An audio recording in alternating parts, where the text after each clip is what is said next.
Hello and welcome to my channel. आप सभी का मेरे चैनल पर स्वागत है।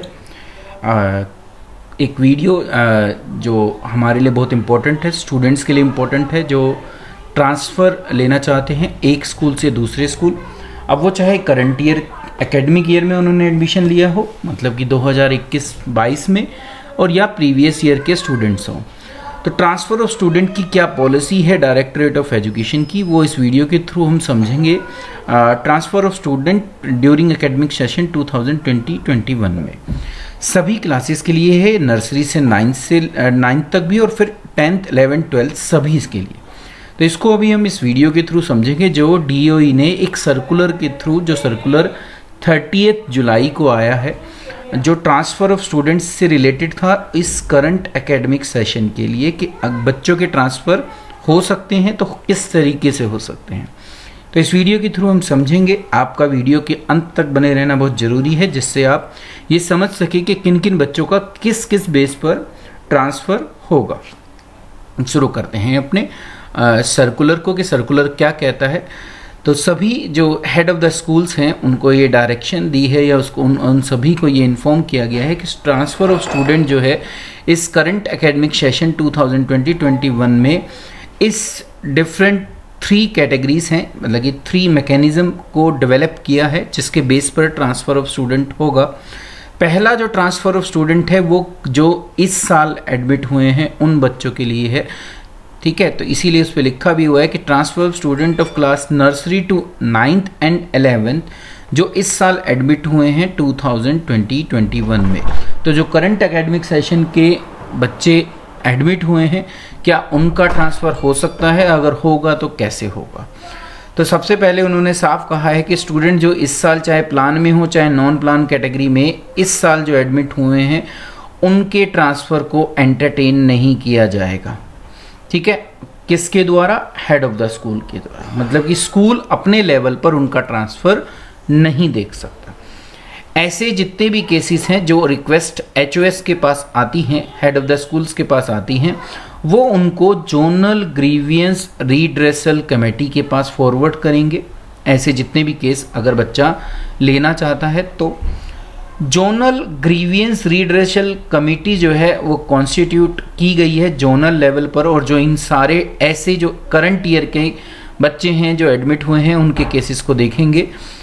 अब वो किस बेस पर देखेंगे ये हमें जानना ज़रूरी है। जेन्युइननेस अगर कहीं मिलती है तो वो जो जोनल ग्रीवियंस कमेटी है वो ऐसे केसेस को मैन्युअली DDE जोन जो हायर अथॉरिटीज़ हैं उनके थ्रू DDE डिस्ट्रिक्ट तक जाएंगे वो केसेस, और उसके बाद वो उसको देखेंगे, और फिर जो हायर अथॉरिटीज़ हैं, मतलब कि DDE डिस्ट्रिक्ट जो हैं, वो ऑनलाइन SLC रिक्वेस्ट को, ऐसे अगर वो केस सही मिलता है ट्रांसफ़र के लिए, तो फिर जिस स्कूल में वो जाना चाहते हैं उसके लिए उनके केस को रेकमेंड कर दिया जाएगा, और फिर उनकी उस पर्टिकुलर स्कूल में ट्रांसफ़र बच्चे का हो जाएगा। अगर कुछ इशू रह जाते हैं DDE डिस्ट्रिक्ट लेवल पर भी, तो इससे जो नेक्स्ट हायर अथॉरिटी है रीजनल डायरेक्टरेट ऑफ एजुकेशन, वहाँ पर भी अपीलिंग अथॉरिटी है वो, तो वो फाइनल जो रिजोल्यूशन है अगर पेरेंट्स को नहीं मिलता तो वो वहाँ से मिलेगा। एक रिस्ट्रिक्शन ये लगा रखी है कि 10% से ज़्यादा जितने भी टोटल एडमिशन हैं उनको जो है ऑल्टर्ड नहीं किया जाएगा ग्रीवियंस कमेटी के द्वारा, तो 10% से ज़्यादा की रिक्वेस्ट फॉरवर्ड नहीं की जा सकती। अब किस बेस पर उनको प्रायोरिटी मिलेगी? तो प्रायोरिटी मिलेगी, सबसे पहली जो प्रायोरिटी है वो है जो दिव्यांग कैटेगरी के हैं, CWSN कैटेगरी के स्टूडेंट्स हैं उनके लिए है सबसे पहला। उसके बाद जो क्रॉनिक इलनेस से जो है सफरिंग स्टूडेंट्स हैं उनके लिए है, सपोर्टेड डॉक्यूमेंट उसका होना चाहिए। और तीसरी जो प्रायोरिटी है वो सिबलिंग की है, कि आपका अगर कोई और बच्चा कहीं और पढ़ता है और आप उसी स्कूल में अपने उस बच्चे को ले जाना चाहते हैं तो वो है। तो प्रायोरिटी जो है वो इनको मिलेगी, और इस सीक्वेंस में एक तरीके से मिलेगी।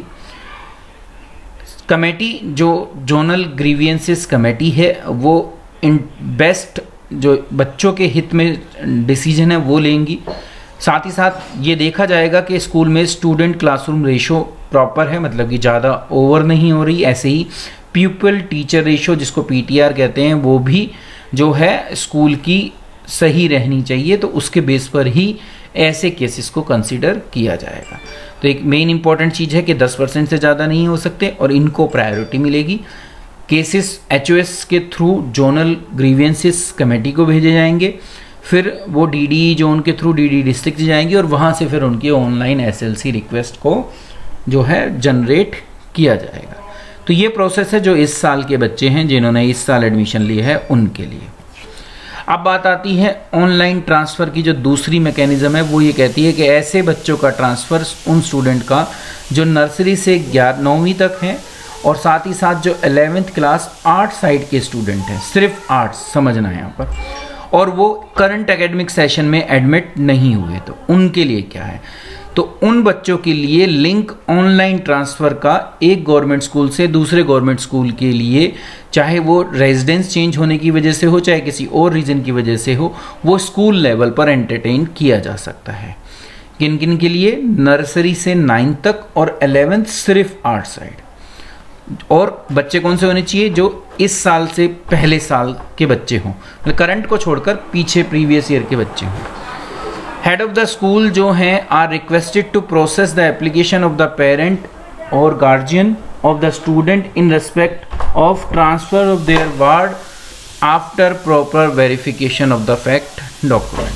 तो इस बेस पर हम क्या कर सकते हैं, हम बच्चे की रिक्वेस्ट को दूसरे स्कूल में फॉरवर्ड कर सकते हैं। किन किन के लिए रिपीट कर देना जरूरी है, नर्सरी से 9th और 11th सिर्फ आर्ट से।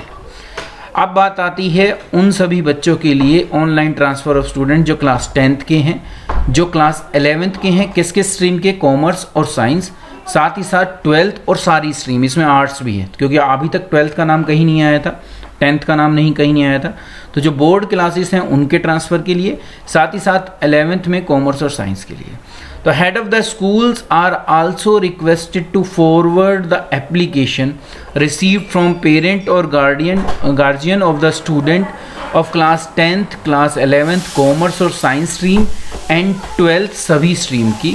तो एक तरीके से हम देखें तो जो बच्चे 10th में पढ़ रहे हैं, 12th में पढ़ रहे हैं या 11th में कॉमर्स या साइंस स्ट्रीम के हैं, अगर वो बच्चे चाहे किसी भी ईयर के हों, इस साल के तो हो ही नहीं सकते, अगर पिछले सालों के भी हैं, तो उनके भी जो ट्रांसफ़र की एप्लीकेशन है वो डीडी डिस्ट्रिक्ट के थ्रू, जो हायर अथॉरिटी है उनके थ्रू ही जो है वो फॉरवर्ड या एंटरटेन की जाएगी।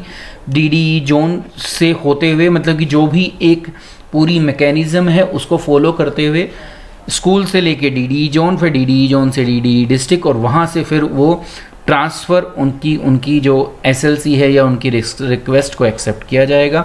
District grievance redressal committee has been constituted at zonal level to look into the issue pertaining to the transfer of such student. Zonal level पर डिस्ट्रिक्ट ग्रीवियंस रीड्रेसल कमेटी बनाई है, जब वो रेकमेंड कर देगी जब ही बच्चे का ट्रांसफ़र होगा। ठीक है, तो ये किन के लिए रूल है? क्लास 10th, क्लास 12 जो बोर्ड क्लासेस हैं, क्लास 11th कॉमर्स और साइंस स्ट्रीम, करंट ईयर से प्रीवियस ईयर के भी स्टूडेंट हैं उनके लिए ये रूल है। तो एक बार दोबारा से हम इनको समझ लें कि किस किस के लिए क्या है, जो हम क्लियर कट अपने दिमाग में फ्रेम हमारा रहे। बोर्ड क्लासेस और 11th कॉमर्स और साइंस स्ट्रीम, अगर वो प्रीवियस ईयर के स्टूडेंट भी हैं तो उनकी भी जो रिक्वेस्ट है ट्रांसफ़र की वो एचओएस के थ्रू डीडी जोन से DD district grievance redressal committee उसको देखेगी, वो अप्रूवल करती है तो उनका ट्रांसफ़र होगा। बात करें ऑनलाइन ट्रांसफ़र की रिक्वेस्ट जो नर्सरी से 9th तक है और 11th में आर्ट साइड है और करंट ईयर एकेडमिक सेशन उनका नहीं है, मतलब कि वो इस साल एडमिट नहीं हुए, इससे पिछले साल हैं, तो वो स्कूल लेवल पर एक स्कूल से दूसरे स्कूल में एचओएस अपने लेवल पर उनका ट्रांसफ़र रिक्वेस्ट को एक्सेप्ट कर सकते हैं with proper verification of document fact, जो भी वो जो हमारे सामने एप्लीकेशन में लिख रहे हैं, चाहे वो रेजिडेंस चेंज होने की वजह से हो चाहे कोई और रीज़न हो। बात आती है अगर बच्चे जो हैं एडमिट हुए हैं 2021-22 में, मतलब करंट एकेडमिक सेशन में हैं, तो नॉर्मली तो उनके केस एडमिट नहीं किए जाएंगे, पर अगर कोई ऐसा स्पेशल केस है तो वो जोनल ग्रीवियंस रिड्रेसल कमेटी के थ्रू उनकी एप्लीकेशन को एचओएस फॉरवर्ड करेंगे। इनको प्रायोरिटी मिलेगी, 10% से ऊपर नहीं जा सकते। CWSN स्टूडेंट जो हैं, स्टूडेंट जो क्रॉनिक डिजीज़ से सफरिंग है और जो सिबलिंग है, उनके लिए स्पेशली है ये। 10% से ऊपर भी फॉरवर्ड नहीं किए जा सकते। डिस्ट्रिक्ट लेवल से ये काम होगा, इसका स्कूल से कोई लेना देना नहीं है। तो ये सर्कुलर हमें इस तरीके से बताता है कि कैसे हम इस साल ट्रांसफ़र की जो प्रोसेस है उसको फॉलो कर सकते हैं। वीडियो के अंत तक बने रहने के लिए आप सभी का धन्यवाद। वीडियो को अगर अच्छी लगी हो तो ज़्यादा से ज़्यादा स्टूडेंट्स में, टीचर्स में इस वीडियो को शेयर कीजिए, लाइक कीजिए, और चैनल को अगर अभी तक सब्सक्राइब नहीं किया है तो प्लीज़ सब्सक्राइब कीजिए। Thank you.